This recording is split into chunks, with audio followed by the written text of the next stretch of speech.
Good afternoon and welcome to TalkSports and our weekend program, which is the Saturday Sports Special.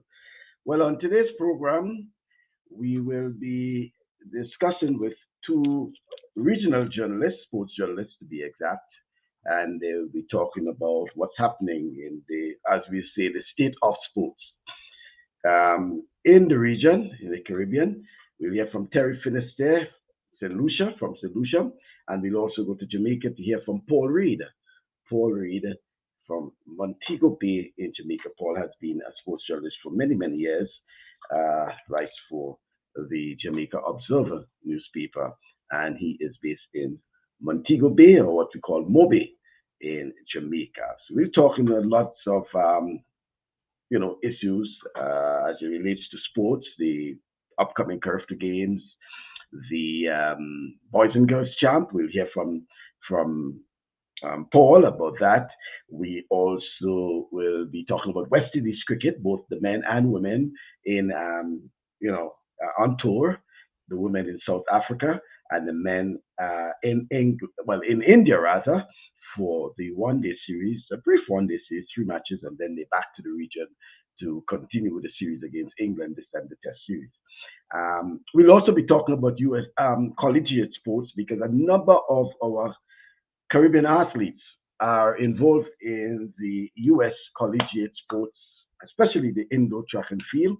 So we'll be talking about that.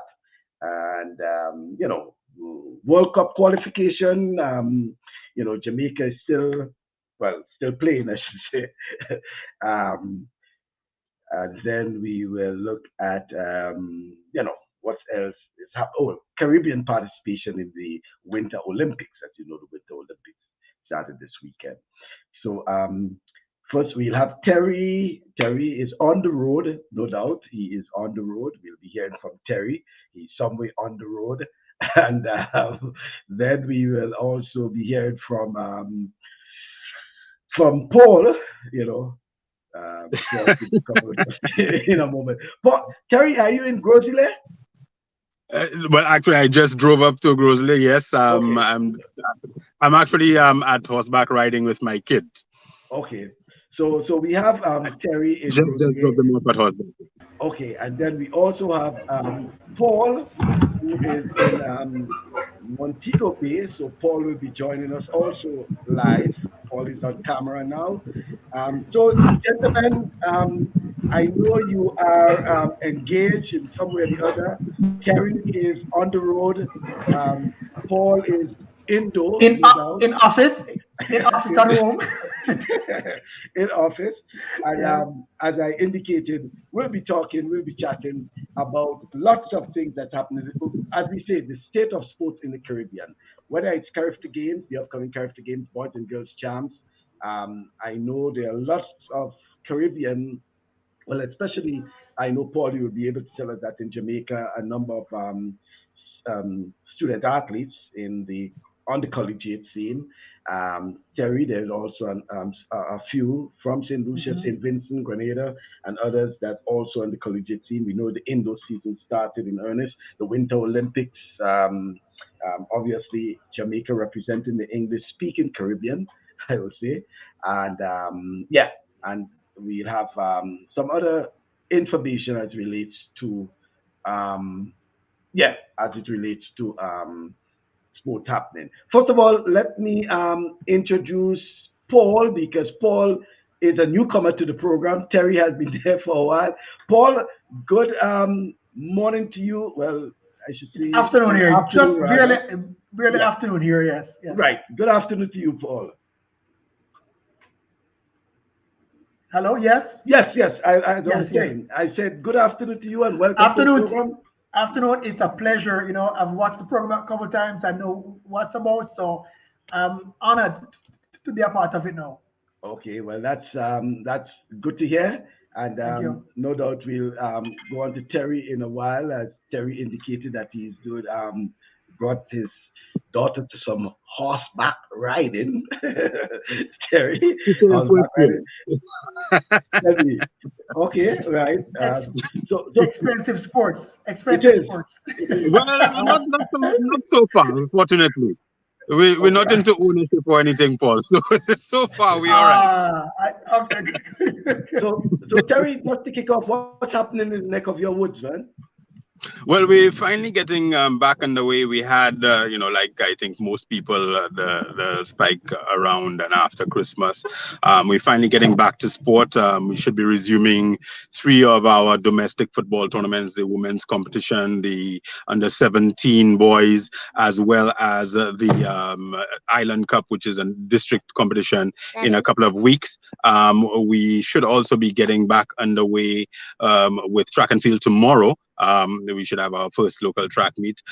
We launched the Free Kick Foundation, Free Kick International Youth Cup last week, which is football. And of course, the Windward Islands girls, under 19 girls, just finished a series against the USA last week over in St. Vincent and the Grenadines. USA winning that under 19 girls competition 3-1, but some really respectable performances by some of the young Windward Islands girls. So certainly something to look forward to in that regard. Right. Well, it's good to hear. And as we go over to Montego Bay in Jamaica to hear from Paul, what it is as an introduction, what it is that's happening in your neck of the woods. Well, we had some good news yesterday that track and field will allow 10,000 spectators, fully vaccinated spectators, in the national stadium for the relays at the end of February.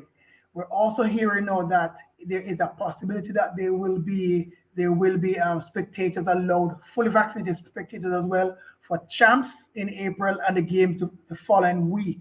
So there is a possibility that we will have, well, not a full house because the stadium can attract 35,000 people, but so far it's 10,000. The Reggae Boys fans will not be pleased because they were not allowed 5,000 for for the game, so they will not be pleased. Our Premier League started about a month ago or so, and they're not allowed fans yet, and they're only playing at one venue. We've had teams from Kingston, from St. Catherine, from St. as far as St. James, St. Anne, and a couple other parishes, and they have to travel to play at one venue in Kingston. Games are played Saturday, Sunday, and Monday.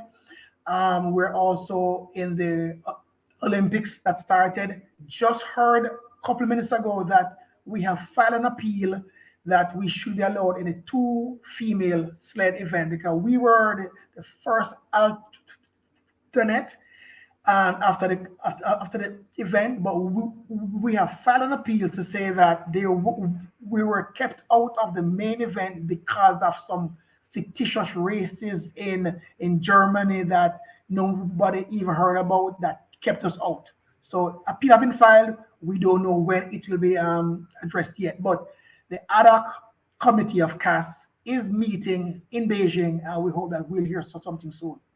Mm-hmm. Well, and talking about fans, I noticed, Paul, that the schoolboys and schoolgirls, well, the schools track and field already started. Are there any fans No fans yet. No fans yet. It's mostly high school, but a couple of the seniors have run in the last 2 weeks. The MVP athletes, the pro athletes. I guess those who want to go to the World Indoors in Slovenia, it is in March. One of these places. Yeah. So yeah. they have started to compete as well. Elaine Thompson Herrera ran a 7.19 into a very stiff headwind last weekend. So she's due to run in Birmingham, I think, next week as well. So the seniors, the professionals are also started as well. Mm-hmm. And Terry, it has to do too with now that to some respect, with the easing of some restrictions regarding COVID, a possibility of most sporting activities in the region, particularly the sub-region, which has been hit very hard in terms of sporting disciplines. What are you expecting probably in the next few weeks? We heard from Keith Joseph about a week ago. We heard from Mike Sands also in terms of the CARIFTA Games and the knockout schedule and things. But in terms of the sub-region, what are your expectations?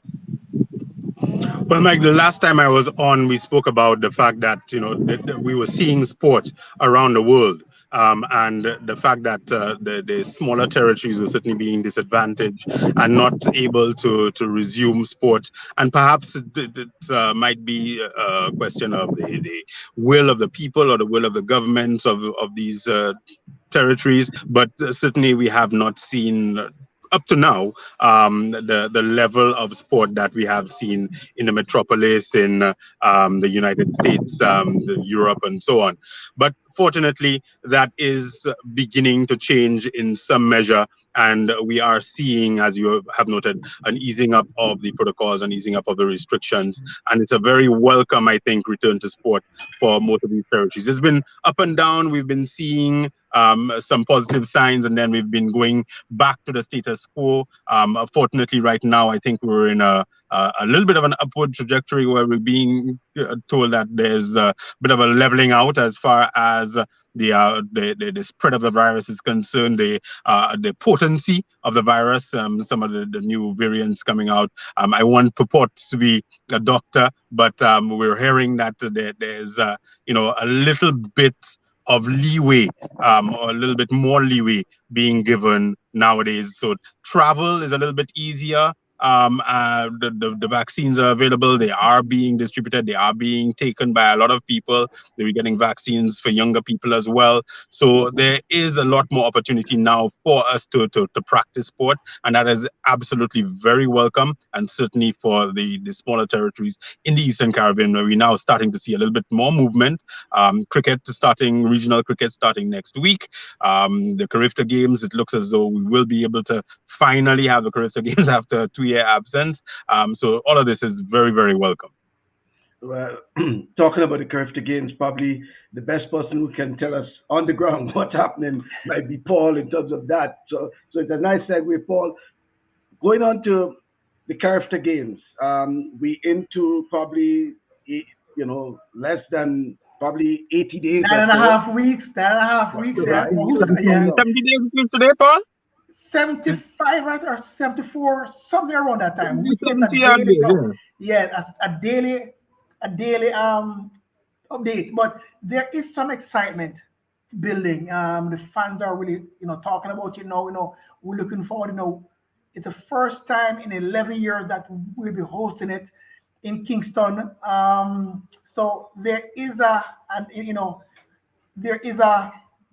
certain amount of expectation in the air. But as you said earlier about the uptake, we have a vaccine mandate for ISA, is that you have to be vaccinated to take part in the in any sport for ISA. The national federations have not had that mandate, but it's moving toward, because the Premier League also said, because they spent over $100 million last year to test, because they tested everybody every round for 11 or 15 rounds a game. Is a very expensive proposal. ISA spent about almost $30 million testing 4 champs alone last year. They both said, the Premier League organizers and ISA have said, that they cannot afford to spend so much money in testing alone.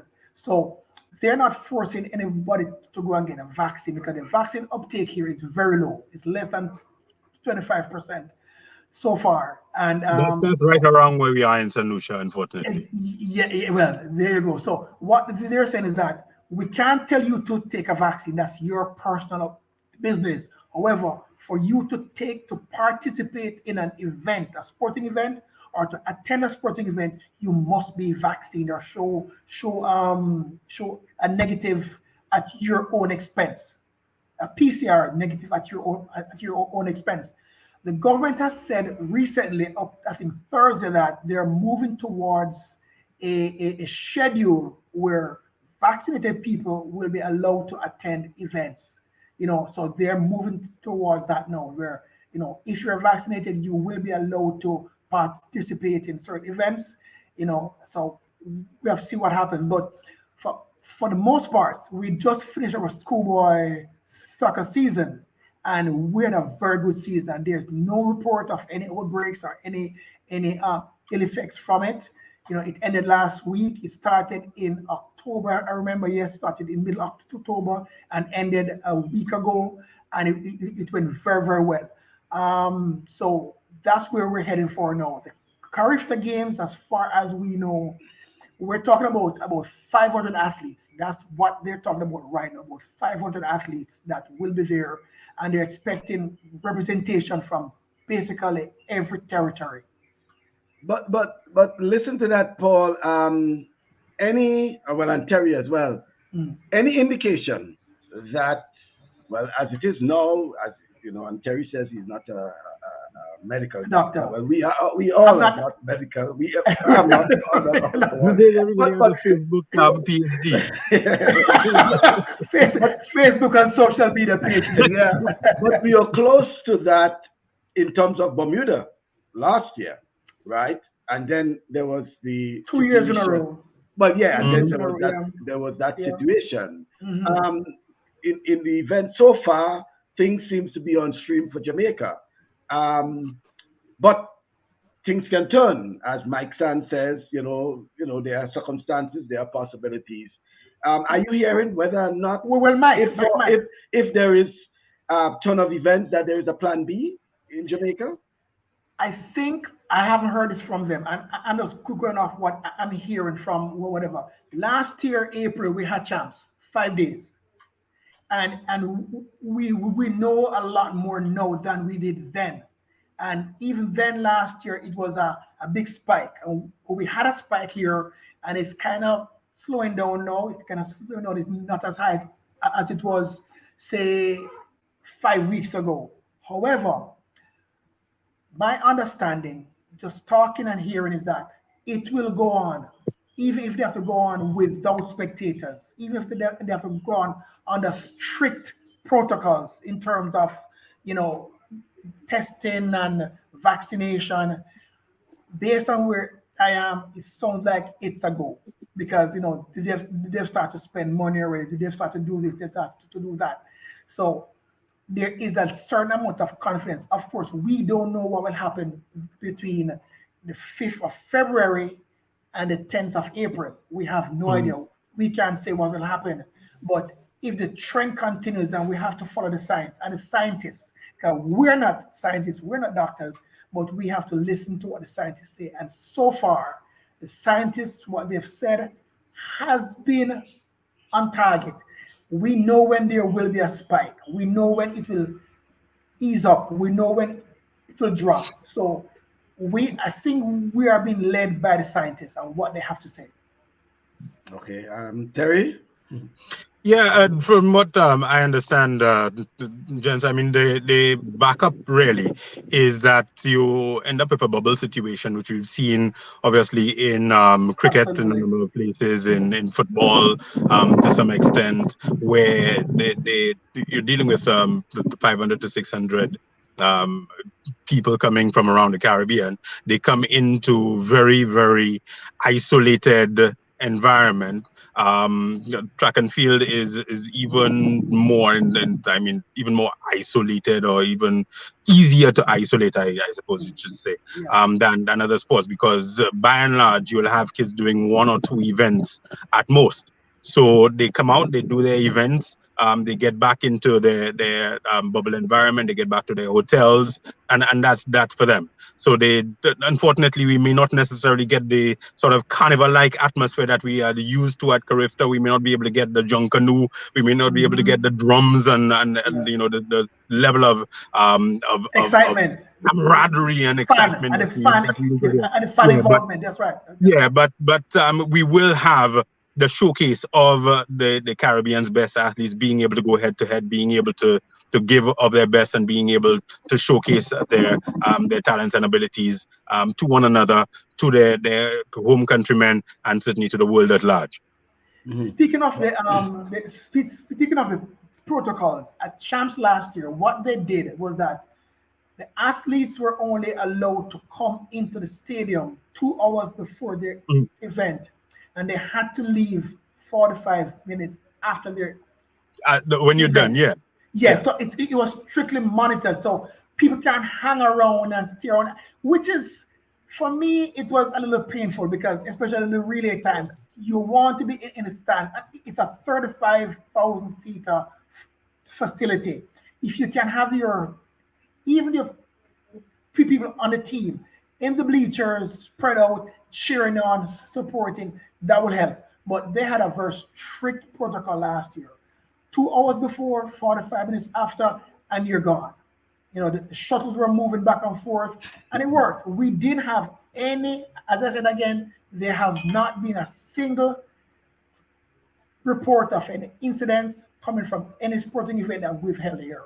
And we've had events. We've had last year, we had Western champs, Eastern champs, Central champs, boys champs. We've had a number of meets. And what they've also done here, I'm not sure what they will do for the games, but what they're doing, like today, for example, the girls start to perform from 8 o'clock till 12:45.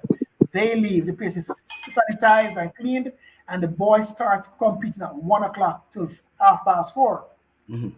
So I doubt if they'll do that for the games, but that worked. That has worked so far. Mhm. There's another issue I want to talk about. Probably I'll ask Terry to say something, and then Paul will come because it has to do with our athletes. A number of athletes now in the OECS, sub-region in particular, now going to Jamaica for their schooling and track and field. I can speak for Grenada, for example. There are no, there are probably close to about 10 athletes, student athletes who are now in Jamaica competing, and they're doing pretty well, albeit some of them are not in Cornwall College, but we'll talk more about that. We can't afford that. We'll talk more about that, and you'll hear Small why. poor school. You'll hear why. But Terry, do you think it? I know many years ago, Hazelland Regis, now he's Buckles, attended, I think it was GC Foster, but there were a couple of athletes who would have left Mother Grenada, Sill, right, and go to Mother Sill from Jamaica the Cayman and Islands, came on Island, right, Williams from Turks and Caicos, few of them. a long jumper from Turks and Caicos, Mhm. But we Otamini, yeah, but we're now seeing that there is an influx of, and by the way, not just Caribbean athletes, young athletes, we Africans. also seen Africans as well Hmm. going there. But Terry, any reason why you think they're now heading to Jamaica? Well, in fact, for St. Lucia, I think most of our Jamaica-based athletes are now in the U.S. actually at colleges and universities in the U.S. Michael Joseph, the Julian Alfred, of course, and Ruben Nichols. Right now, I think it's just two: Kaden Vitalis and Natalie Albert, who are doing quite well at Kingston College and St. Catherine High. But I mean, the environment obviously is everything for an athlete of no matter what the sport, and especially in track and field, being able to compete on a regular basis, a number of high school meets in Jamaica, being able to train on a very consistent basis. For most of the kids, the situation with them is that they either live with a foster family or that they live on campus or near campus. So it's really just a tailor-made situation for them to be able to access coaching and be able to access competition on a regular basis, which they're not necessarily able to do in the Eastern Caribbean. And especially during these past couple of years where it's been stop and start and it's been touch and go in the Eastern Caribbean. It's really been a boon for them to be able to continue competing and exposing themselves at a higher level and to a lot more competition and much higher level of competition than they would have been able to do here in the Eastern Caribbean territories. Hmm. And well, Paul, it appears to that, and again, I can say for Grenada because we have at least two athletes who would have completed, yeah, their studies in Jamaica and then move on to colleges in the US. It appears that Jamaica is now the middle ground, the stomping ground for these athletes now to go and to get their, probably be recruited to colleges in Jamaica. But as we said, not only Caribbean athletes, but we see athletes all the way from Africa coming to Jamaica as well. I have a personal opinion on all of this. I have no problem with say Lucia, Grenada, Turks and Caicos coming here to go to school, get an education, and move on. I do have an issue with athletes coming from Africa.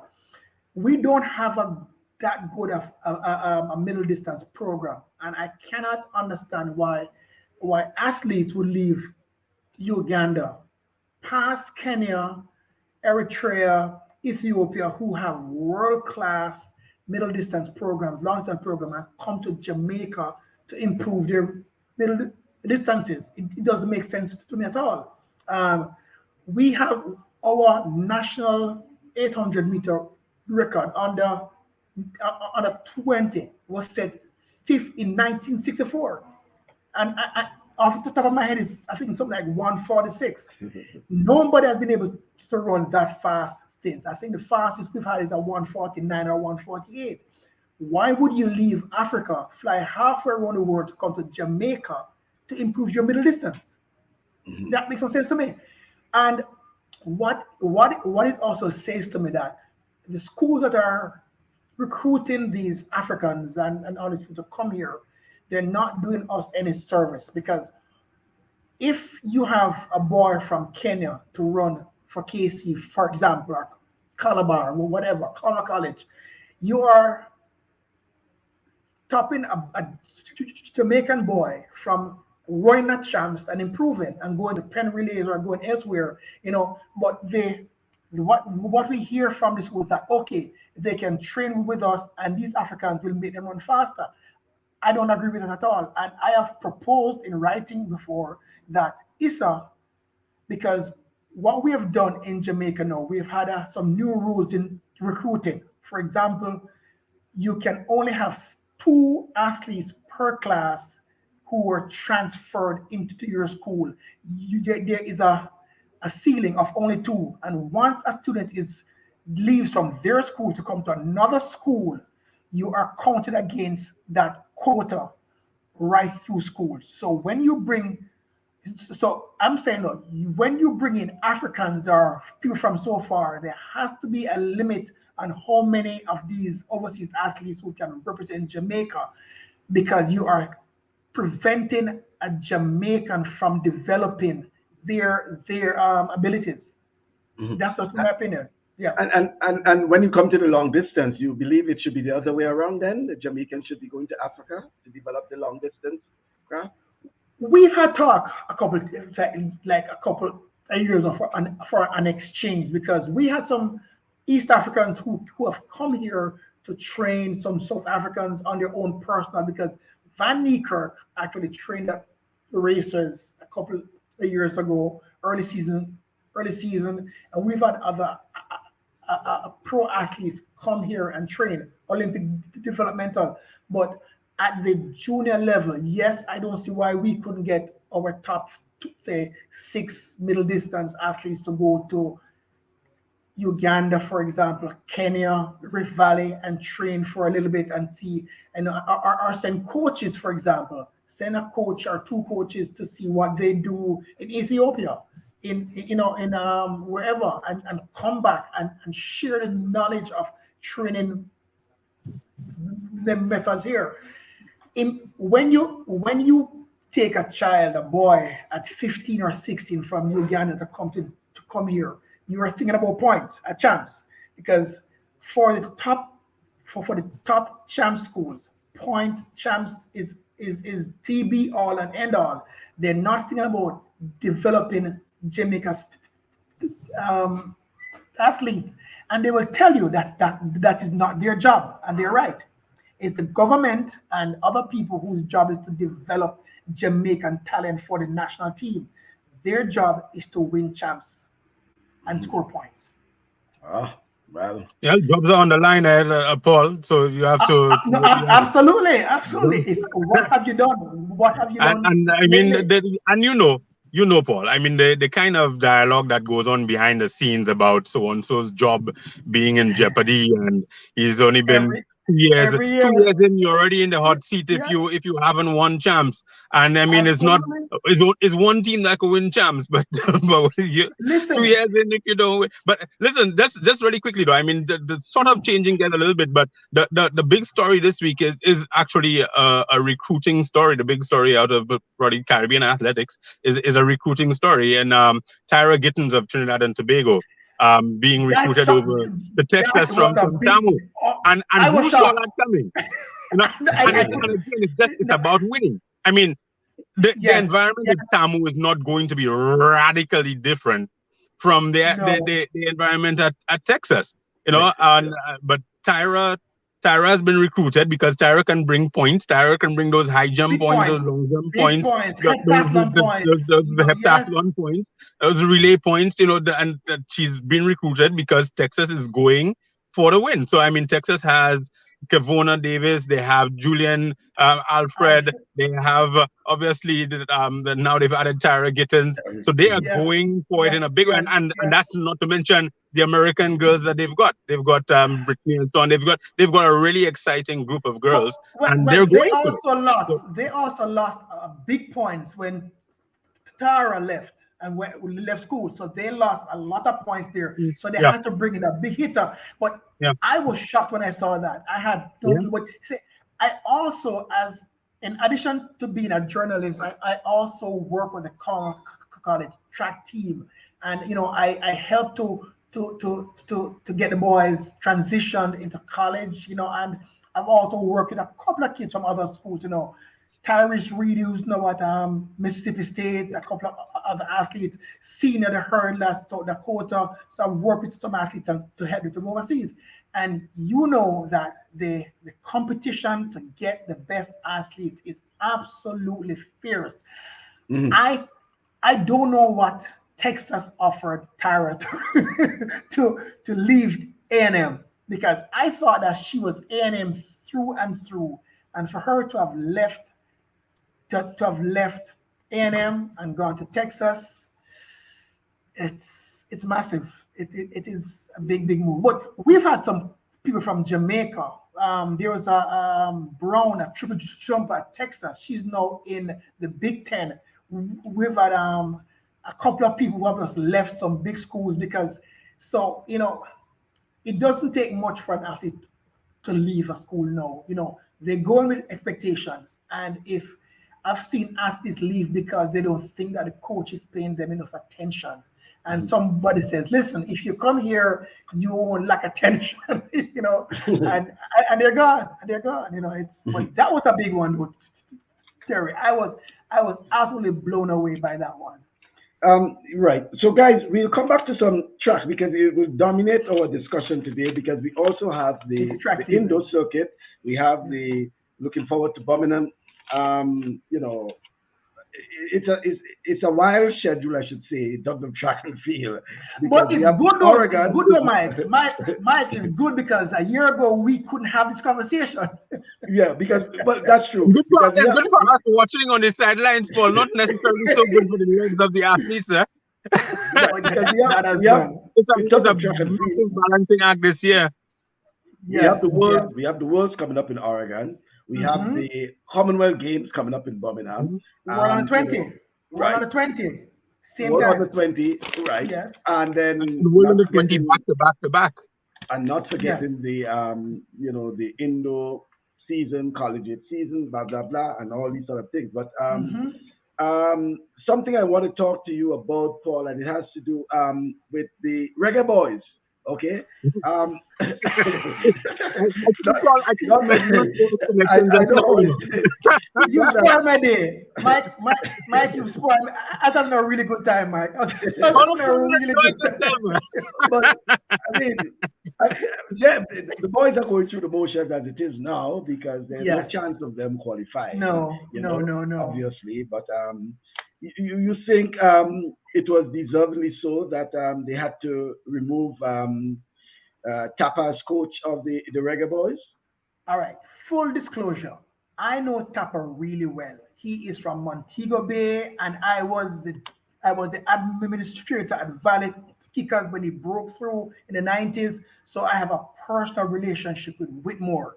We came from the same little area. Our mothers were good friends. So I'm not going to say here that Whitmore was the best coach in the world. I'm not going to say that. He made mistakes, yes. That first game against Mexico, we could have gotten a point in the Azteca. Those late changes, I think, we that caused us to concede.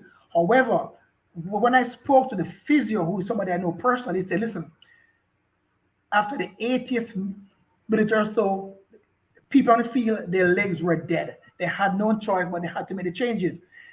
Saying that if Tapa had been fired after we lost that 3-0 at home to Panama, I would have no problem at all. None whatsoever. Because the team was struggling badly. There's no cohesion. There's nothing at all. Had he been fired then, I could accept that. However, when he got the ship turning around, we started to see some improvement. We started to get some points. We started to get better. That's when they fired him. Even when the president kept saying Tapa's job was not under pressure. I think there was more to the results on the field why Tapa got fired. There was a lot more than the results on the field. And it was sloppy, it was amateurish. And I say that Ricketts and the entire executive, including the technical people, should step down.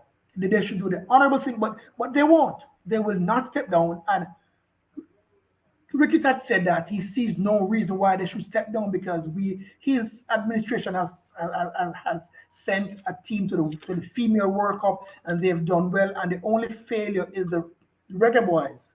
It's not so easy. They don't get to have the cake and eat it. They have to step down. Yeah, well, it's kind of mind-boggling. I mean, again, I don't think we started the same team in 2 games. I don't think we started the same team in 2 back-to-back games. There's a lot of chopping and changing. People were brought in, some were not brought in. And to be honest, to have swapped out Tapa for his assistant also makes no sense. Because what we're hearing from Paul Hall now is that he's blaming the players. It's their fault. They're not playing well. They're not up to the task. He has been there before the tournament started. He would have seen what they were able to do and what they were not able to do. Suddenly, he's lost 4 games. The team has not looked very well. He has looked like a deer caught in the headlights. He stands on the sidelines. His mouth is wide open. His eyes are glazed over. He doesn't have a clue what's happening. All of a sudden, it's the players' fault. They're not doing well and they're making too many mistakes. Yes, they're making mistakes. At the same time, I don't see that leadership from the top. Whatchamacallit now, And there's another thing I should add. All right, Montego Bay is country. Kingston is Jamaica, and there were talks about Tapa not being a Kingstonian, has no links to Kingston. Why should Tapa be the head coach? And it's not no. He's from a poor background. He doesn't speak the Queen's English. But here's the thing, no. Tapa has 54 wins. Tied him for the best ever as a Jamaican national senior team coach. That must count for something. Tapa has also qualified for 3 straight CONCACAF Gold Cup semifinals. My thinking is that instead of us putting all our eggs in one basket for the World Cup, we should start winning the CFU tournaments more often. We should start stamping our class in CFU, and we should start being more semifinalists at CONCACAF level on a more regular basis and getting more wins over Costa Rica, the Panamas. This is where we should start and then build from that. I can't see us not doing well in the Gold Cup and suddenly we think we can qualify for the World Cup. Well, probably probably there may be something in the making, because as you talk about that, I can tell you that in the CONCACAF Nations League group stage, um, 2022-2023, both Grenada and Jamaica have been promoted to League A. Yes, So they'll yes, be yes, playing yes. along the likes of Canada, Costa Rica, Curacao, El Salvador, who also promoted. So it was Grenada, El Salvador, and Yes. Jamaica who And, were and promoted. while the teams in Europe, the Germans and the France don't really benefit from a Nations League. A Grenada, a St. Lucia, Trinidad will benefit from the Nations League because you get more football. Yeah. You get a chance to develop your local players who can get more games and more exposure. So we in Jamaica don't have to keep going back to England every 2 months, every 3 months, and scraping a barrel to see, oh, his grandmother was born in St. Anne. Let's bring him in, and there's no chemistry. But so I like the Nations League. The Nations League will Yeah. help Jamaica. It will help all the other teams, But Mhm. this is where we have to start to get our feet wet. This is where we need to start doing what we're doing at the Nation League level, and then we can start to say, okay, we're going to go to Mexico and win. We're going to go to Canada and win. We're going to go to these big teams and win. Mhm. And we Um, can't struggle against Antigua. We can't struggle against Antigua and expect to beat Mexico. all right. Do you, Terry? I know it's something that we folks may not want to talk about now, but Mm. we have to West Indies cricket. Let's if we can just shift to West He's getting from bad to worse. So reggae to West boys, no, Indies. we It's finish gone cricket. from I don't the know, boys with but At Indies least, cricket. at A least, lot, boy. at least, at least there's something that we can celebrate and something we can shout about. But on a serious note of the girls are doing well. I should say they Yeah, started except for the well last in game. Except for the last right, game, yes. yeah, and Yes, Yeah. and minus the I mean, injury there's and some things, there's some bright spots. There's some right, bright right, spots. I mean, and with that minus we the game against the that last game against England. That in the T20 series, the Betway T20 series, was one of the most exciting games. I'm not a big fan of T20 cricket, period, but I mean that was a really thrilling finish. The tactics of it all, you Jason got it Holder right. coming in Yes. and really taking command. 4 wickets in 4 balls. I mean, you can't want better than that. The game was anybody's right up until the end. England is higher ranked than we are, so the beating England, albeit at home, a tremendous feat. The ladies, of course, we saw a massive century from Dotton in the first game of the series. Unfortunately, was basically wiped off because the game was inconclusive. We managed to win the second. A couple of injuries coming out of the third, and now the decider tomorrow, hoping that Jadine Nation and the skipper Stephanie Taylor will be good to go for that one, because they will certainly be needed. But all in all, I think this series has really been a good warm up for our women. We have Jamila Glasgow over there. Unfortunately, she's not been able to get on the pitch, but it's I'm sure been a great experience for her teenager, being able to just rub shoulders with some of the leading lights in West Indies and in fact in world cricket. So it has to have been a good experience for her just to be on the tour. But in terms of the ladies who are actually out there on the pitch and being able to get themselves ready for the World Cup, I think they've been really, putting themselves in good stead. They've been taking advantage of the opportunities. We've seen Appy Fletcher.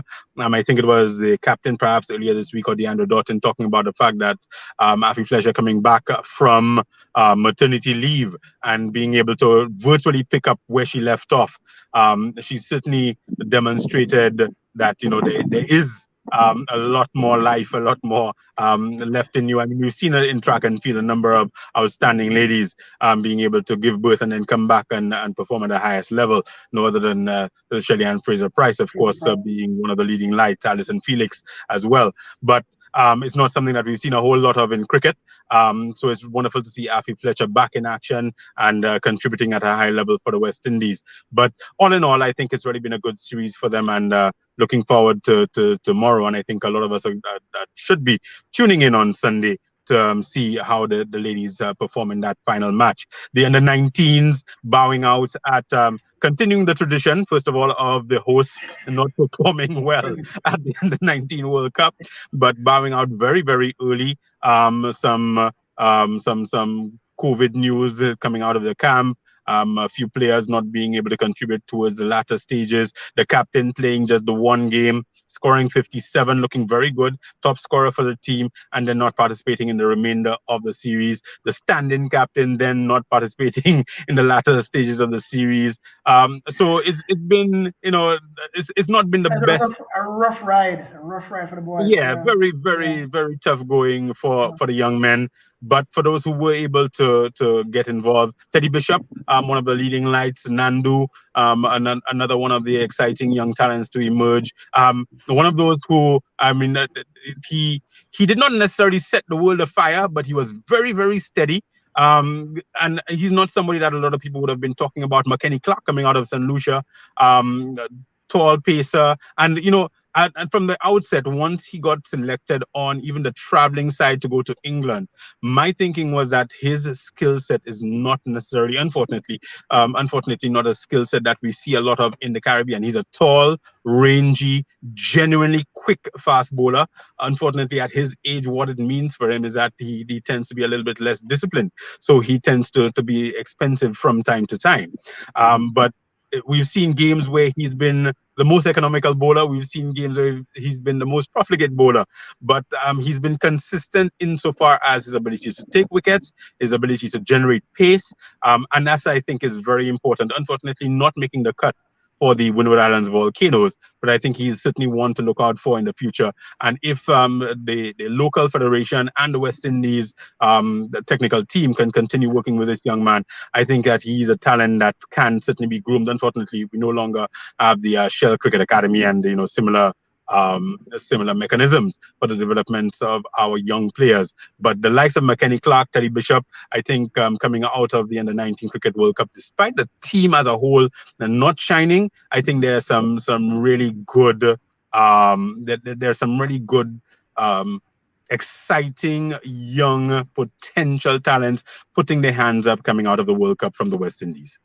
All right, and as you mentioned, the 4 wickets from 4 balls. There was a discussion earlier in the week in terms of how well we know it's a hat trick, 3 balls, 3 wickets, and I think there was someone who said it's called a helmet trick. Helmet trick. I don't know the it's a hat. It's a hat. Yeah. Helmet trick, right? So it's not a hat trick; it's a helmet trick. And there was a discussion with Raymond Ford and others, Ray Ford and others talking about it. And we always seem to do well against England. In the World Cup, we had 4 sixes in a row. Yes. Yes. Yeah. But it's a hectic schedule for the boys because they're now in India. They start the series. I think it's also tomorrow, Sunday. Then after the ODI series, they head back to the region to continue. I think the Test series against England. So it's sort of hectic for the guys. We have some more things we need to talk about, and guys, I may ask you for another 5 or 10 minutes extra. I know Paul has an engagement later on, but it will fall within the time. We want to talk about Worlds and Commonwealth Games. We want to talk about African Cup of Nations. We want to talk about Winter Olympics. We want to talk about Super Bowl. I mean, there's so much more to talk about, and I want to hear what you guys say. But Terry, I want you to start off that, and then probably Paul will summarize it to an extent in terms of the World's Commonwealth Games, all these, back to track and field though, especially with Jamaica. In your view, do you think Jamaica will maintain its dominance in world sprinting? What we have seen over the past few years, and have we not seen it among the men? We went last year. We went last year. Well, I'm saying we've not seen it among the men, but certainly the ladies, they have stamped their authority. But do you think, in your opinion, that we may continue to see Jamaica's dominance. We had Whether the the conversation ladies, last time. I think we had our comrade Anthony Foster yes, on with and really the ladies have essentially taken over. The depth of women's sprinting right now in Jamaica is ridiculous, and the depth not just in terms of the number of women competing at the top level and competing at the highest level as far as their performances go, but also, I mean, the pipeline continues. And unlike the men, where we've seen probably over the last 10-15 years, we've seen so many young names emerging at the junior level. I think at one point in time, Paul can probably correct me, Jamaica held the world youth champion, world junior champion, Commonwealth champion. I think they had about four or five. Everything. World indoors, world on a No, 20, I'm talking on a about at the 18. junior level. At the Pana, junior yes, level, for the yes, men. yes. At the junior level Everything. for the Yep. men, the Jamaica had about 4 or 5 junior titles, and none of Dexter and those Lee guys and have all, not come yes. through. Yes. That they just have not come through at the senior level. We have not seen the emergence of a cadre, and Jamaica has had over the years some of the most dominant junior men sprinters in the world. But the ladies, unlike the men, the ladies have been coming through. You've seen Kemba Nelson translating from the junior ranks to the senior. You've seen Kevona Davis. She's not been as smooth, perhaps, but she's certainly translated as well to the senior ranks. You've seen, of course, Brianna Williams going from the junior ranks to the senior ranks and doing very well for herself. What's her name? Grant. We've seen Grant as well coming through. So, I mean, the women have benefited not just from the depth in terms of the veterans, the women who've been around the block, like the Shelly Ann Fraser Price and so on, and of course the world champion, the Olympic champion, the two-time double Olympic champion in Thompson Hera. But they've also benefited from the fact that there are young women who are coming through the ranks, who are departing the junior ranks and are going on to show their quality and show their worth, their talent at the senior level as well. So really, the women have tremendous depth. There, I think you could probably put 2 or 3 very, very strong women's teams together, where the men right now have to look for some level of hope. Probably would be in the hurdles. We've seen obviously last year the Olympic champion coming out of Jamaica and it not being the defending champion. So Yes, yes. and it's going to be an interesting year, I think, certainly for Jamaica sprint hurdles, in that McLeod will Both certainly male, want to get back both, in the reckoning. both But male there are and female. Both male and female. both male and female, Yeah, absolutely. yeah, yeah. And there's some really fantastic talents, and obviously Ans Williams, who will want to demonstrate that, hey, we're not done. And so I think it's going to be a really strong year for Jamaica sprint hurdles. It's going to be another strong year, I think. Thompson Hera, there's been a lot of talk back and forth about a change in training regimen and so on, but I think she's already started demonstrating that she has that class, she has that quality, in insofar as running last weekend and running very strong times already. And I think it's going to really be another fantastic year for the women in Jamaica. And we're going to see the emergence, perhaps, of some of the younger athletes really putting their stamps on world sprinting. And really, in so far as the CARIFTA Games is concerned, those young ladies who showed out last year at the World Under-20 Championships, I think they're pretty much all, if not 90% probably, eligible for CARIFTA this year. So they are going to really be very, very hard to beat, almost impossible to beat at CARIFTA in Kingston. And they are certainly going to put on a show at Kingston and at the World Under-20s as well. Paul, do you share There, that sentiment? there is very few things I can add to what he said. I mean, he hit the nail on the head. But just to remind you that Liston ran an 11-5 into a negative win yesterday. 11-5 into a negative win. That was at a meet at GC Foster. Cole, who was a part of the 4x1 team at World on a 20, she ran 11.72 into a negative 1.6 wind. The men have not come through as we had hoped at all. We have not seen any other guys take up the mantle and run with it. However, we have not mentioned the reigning world under 20 champion, Tina Clayton. We have not mentioned her. Yeah. She's run once this year so far, and she's going to be a factor to be. She's going to come and run fast this year. Commonwealth Games, I don't know. I think on the female side though, between Kemba Nelson on her home track, because I hope she makes a team to run on her home track in Oregon.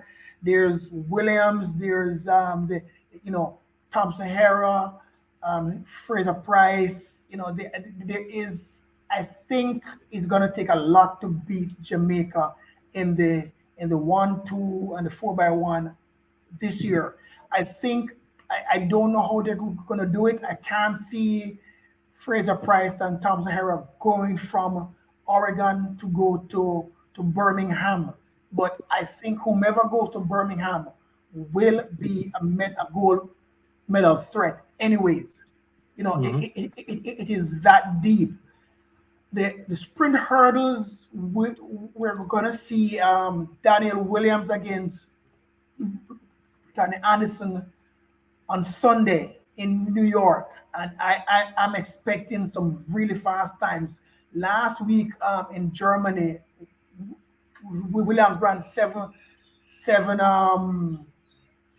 I think. No, 7-6, and Anderson run 7-9. Both of them PB'd. They'll face each other tomorrow in New York. Then there's Akira at Baylor, who's going to run very, very fast. So I mean, I think our sprint hurdles on both sides are going to be very good, because I don't see Omar sitting down and just rolling over. He's gonna come back. He's gonna come back hard. He felt hard done by last year, and the only way he knows to answer is to come and run fast. On he said, but you know, as I said, I don't have much to add to what he said. He hit the nail on the head Mhm, squarely. mhm. But many people will be looking out for Jamaica, especially in the sprint relays, in particular Yes, the men. yes, And yes, it appears that as Ato will say, the cupboard is there for Jamaica when it comes to men sprinting. yeah. We've yet to see a man stand up and raise his hand. The schoolboys have done fairly well. The schoolboys have done fairly well, but as we know, it's a huge leap from running against under 20 and going up against, the real speed merchants. And Blake has not stepped down. He had said something about not competing after last year. He's in training now. He's in training. We don't know what he has left.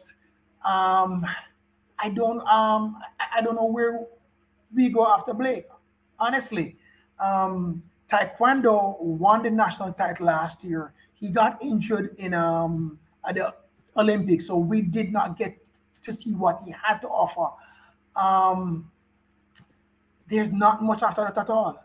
Honestly, Paul, and I think I may have said so on this show before, that really yeah, they aside from the sprint hurdles, yes, the principal hope for Jamaica right now is probably in the quarter mile. yes, yes. The strength for Jamaica in terms, I mean, Christopher not Taylor everybody was thinks an of the quarter yeah, mile when they think of sprinting, but there's the hope for Jamaica right now and right now the thing is that event, the 400 meters, is such a deep and such a competitive event at the yes, world level right now. yes, yes, Last year we didn't even see the world record holder at his best. He was in and out with injury. yes, Injury. yes, I think he started off the season with injury and then came back and then got injured again. So we didn't see the world record holder at anything near his best. But we saw so many other strong athletes coming through. It's going to be a very, very tough event this year again. Yeah. We still have quite a bit of Caribbean representation aside from The Jamaica. The Bahamas, Bahamas, obviously, Stevie Gardner, the Trinidad, Olympic champion. yes. Still over there, is still banging it away is Kirani James. He now has a full stack of Olympic medals, gold, silver, bronze. And the Trinidadians, as you say, there's a whole heap of Trinidadians. The RIP Dion Lindor, but a tremendous group of athletes around the Caribbean. But notwithstanding all of that, I think Jamaica has its best chances. Javon Francis and obviously Cubby Taylor. I think the best if Bloomfield can stay healthy, and Allen be consistent and Bloomfield healthy, Francis to me now is a relay man. Person. The relay man. Once you see Donkey Man name in the list, you feel comfortable because you figure something going to happen. Something going to happen. Yes. He makes things happen. He has not done anything. He has not done anything from junior level. I love this guy from junior level. Once you see this guy gets the battle, it doesn't matter what position your team is in. Once this guy gets the battle, but I was impressed. I was impressed with Christopher Taylor and his fighting spirit last weekend. I was impressed with him and his fighting spirit. I saw him. He's learning to run indoors. He's learning to run indoors. He doesn't get behind the athletes anymore. He doesn't get boxed in anymore. So he's learning to run the event. He was a surprise to me as an Olympic finalist. I'm sure a lot of us were surprised that he did so well. He came sixth, no disgrace, and after being injured for so long, because he was from 2016, 17 coming through 18, he was always injured. It's good to see that he's in a program now where he's allowed to rehab, and Bloomfield is in that program now in Jacksonville. So we have hopes that the same thing that we saw from Christopher last year, that Bloomfield will have a good, healthy season. Once he's healthy, once Bloomfield is healthy, Nathan Allen is healthy, Christopher Taylor is healthy. No matter who we have on the fourth leg, we can have a medal in the relays.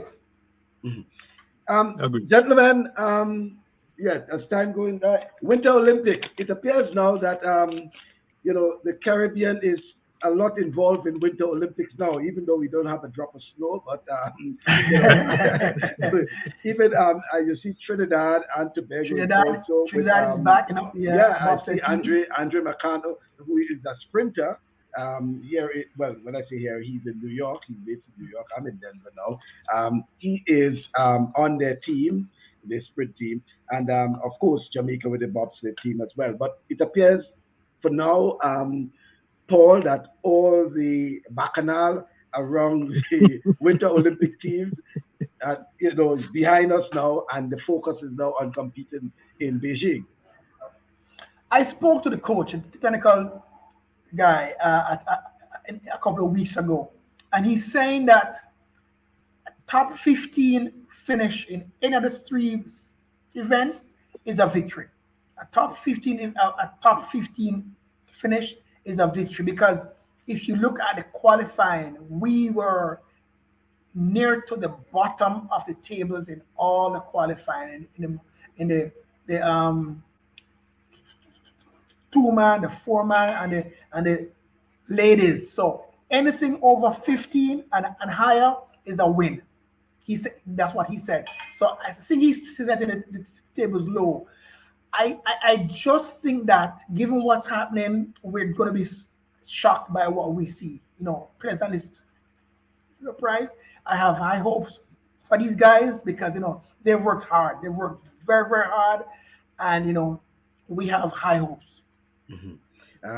Terry, you believe that more of our Caribbean nations will start competing in Winter Olympics? I mentioned Trinidad, there's Jamaica, there's Haiti. It's speed. It's speed. It's explosive speed. That's what it needs. Yep. But the three territories you mentioned are perhaps a little bit better resourced and a little bit more populous than many of the rest of us. And I think that's where the issue really comes in. That's a lot of us just don't have the resources to. I don't want to say the luxury necessarily, but just we just don't have the basic competence to be able to spread our wings and get into some of these other sports. We've seen, in fact, in the recent past, I think in the last Winter Olympics, there may have been 2 or 3 territories who took advantage of universality sports from the Eastern Caribbean, but through mainly economic citizens who were not necessarily born there and didn't necessarily have the ties by blood to the territory. I think Dominica and I can't remember where else, maybe BVI. But and again, it's not necessarily something. Yes, they may have ties to the Olympic Committee. So you must have your national federation and you must be affiliated to the local Olympic Committee. But there's just so much involved in being able to get to the Olympics in terms of just the administrative background and so on, that I don't see any immediate future for most of the rest of the Caribbean, insofar as joining the Jamaicas, Trinidad and Tobago's, Haitis, and so on. But I can tell you that from certainly in my neck of the woods, there is tremendous support for the Jamaicans and Trinidadians in the Winter Olympics, and really. You might watch 1 or 2 other sports, but by and large, you're going to be watching to see how your Caribbean neighbors are going to be doing. As Chris Stokes said, you either support your country or you support Jamaica at the Winter Olympics because they're popular. The movie and everything, it's good to be with them. But what Chris has said repeatedly of late, we have to get to a point where we're more than a showpiece. We have to get to the point where we're going there to be medal contenders now. To go there just to be popular is too expensive. It costs too much just to go as a sideshow. You have to get to the point now where you have to start being seen as medal contenders or to push the top people, and we can't keep waiting for accidents to happen so we can get into a medal contention. So this is where he said that we're going to expand to a junior program. Just as this is finished, we're going to go into a junior program where we're getting teenagers, younger people, 18 and 19, to get involved. So, because next year is a World Cup year. So there's no rest for these people that are in the Olympics now. But you have to look for the future. And as has been said, we might not necessarily be able to get them from Jamaica. But what we have done is that we are trained here. We actually train at GC Foster. That's where our push trains and everything. However, we don't have the only ice we have is in our drinks here. So we have to go to the camps in Austria. And you don't always necessarily want to spoil your drink with ice. Thank you very much. Thank you very much. So there you go. So, but we are looking at the juniors now. That's where we're gonna go. So the next. But it's been 30 odd years, hasn't it, Paul? From 1988, yeah, to now. It's pushing 40 years. So it is. Yeah, I mean, I would have to agree with Chris that it's time that the program takes a turn and that you start looking at how you can progress and be more than just participants. That I think that I would have to say that would probably have been you'd have to have started thinking that way probably 5, 6 years ago. It's good that at this point that they're starting to conceptualize a junior program. As Bass says, it's really about the speed.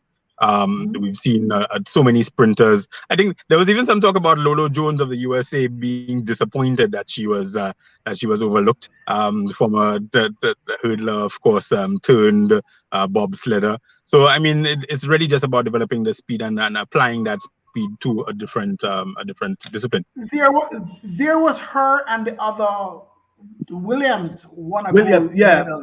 Williams, what's her name? Yeah, Sprinter short, Williams. yeah, Sprinter Williams. She won a goal in a push as well. Yeah. So, but What we have seen, even the Africans are involved. Nigeria has a really good female team, and they've done Well, very they do well. have snow, to be fair. Yeah. Yes. Unlike us, they do have snow. They do have some snow there, yeah. So, but it's and another place where Chris is taking is snow. We have to start making money. We can't sit down and expect governments to hand out money. You have to monetize the sport. So, that's what he does for a living. He's a banker, economist. So he's talking about how the sport can sustain itself, and what he's done. That the last Olympics we had a little problem where the coach left and took her sled with her. This time we own the this time we own the sleds that we have. The 2-man sleds, the 4-man sleds. We own these sleds now, so that is a big step up. Okay. As well. Guys, as we get ready to wrap up, African Cup of Nations this weekend, and then next weekend. Senegal. But let me hear what the other one now. No, I'd have to go with you there. Senegal, yes. Senegal. And next weekend we have the Super Bowl. What I'm hearing now? I'm a Patriots fan. Okay. I'm a Patriots fan, so there's no Super Bowl. Whoever win. I cheer for the underdog. I cheer for the underdog here. Yeah, but no doubt, lots of sports for the next few weeks. Certainly with the African Cup of Nations, and even following the FA Cup, for example. I know folks with Manchester. Sorry, folks, but Manchester United did not. There's the FA Cup. I don't know what. Paul. This fella. I don't know what he's talking. I don't know what he's talking. I don't know what kind of sport this is, I don't know. I don't know what he's talking. The man that's on here to beat us up. So this is the next one now. West Indies cricket, men's Jamaica men's sprint. Reggae. I mean, come on. But what we were friends. I'm gonna talk with my agent. No more the show. I'm gonna talk to my agent. Next time the contract says no mention of Man United. We see how these little teams, these League One, and they give so much trouble. What Chelsea today, for example, FA Cup magic, Plymouth, Cambridge, the excitement of those things. Look up Plymouth, probably pushed Chelsea to the brink. Of course, it was an easy win for my boys. City, but nevertheless, that's the nature of the FA Cup. We know how it goes. Over the time, somehow, I don't know if teams just believe that it's just a matter of being complacent, but like these League One and championship team, they just come, they throw everything. They throw everything at you. They throw everything at you, But certainly, guys, and then we have the Super Bowl, as I say, next weekend. This weekend is All Stars weekend for the Super Bowl. But nice to have you guys. I always look forward to hearing from you. Try to do that once a month. Hopefully next month we can have another round table and discuss more. Certainly a pleasure, Paul, having you. Terry, as usual. We'll talk about your insight. the resurgence of. We talk about the resurgence of the Man United team next month. Well, yes. Hopefully. Hopefully. Final trimester. I want to thank you very much, guys. All the best for the weekend, and what I should say, happy viewing, because I know most of you will be viewing sports. Lots of will be followed up a lot on the indoor track and field in particular. Yes, absolutely. Is there any outdoor meets in Jamaica this weekend? Yes, there is the Anderson meet is happening right now. That Speed Fest yesterday. Yes. Next week, Saturday, we have 2 meets. We have the Western Relays. I'm a part of that organization. And so we have a meet, at least one meet every week until April. Mm-hmm. Well, that's good to hear, folks. And certainly we look forward to, as we say again, to the CARIFTA Games being hosted in Jamaica. We have Worlds, we have Commonwealths, we have Youth Championships. and we continue monitoring the Winter Olympics, West Indies cricket, both male and female, African Cup of Nations, and the Super Bowl. Thank you, gentlemen. Thank you again. It's been a Anytime. pleasure. Thank you very All the much. best. Pleasure, guys. Thanks a lot. Yes. I welcome. Okay. Folks, there you heard it from Terry Finisterre in St. Lucia. And we also had Paul Reid in Jamaica giving us their perspectives on the state of sports in the region. You know, these guys are very knowledgeable when it comes to sports in the region. And I want to thank them for accepting the invitation to be on our program. It's once a month. We try to, get those guys together and hear perspectives from various journalists in the region. So sometime next month in March, we'll probably have another two and hear what they have to say, sharing their views on various issues. As indicated, lots of activities happening this weekend. And we have the West Indies cricket, the men and the women, they're going into action. West Indies women, that final game, well, it will be the final and deciding game in the series against South Africa. They all squared. And we're looking to rally around our women. And then the men start the one-day international series against India. And then they're back to the region to continue the tour against, the England tour in the Caribbean. And they will start the test series. Yeah. Thank you very much for the company once again. I always appreciate when you're around. Looking forward to being with you on Thursday evening when we'll have another program from Denver in Colorado. I want to thank you and hope that you have a pleasant weekend. Thank you, everyone.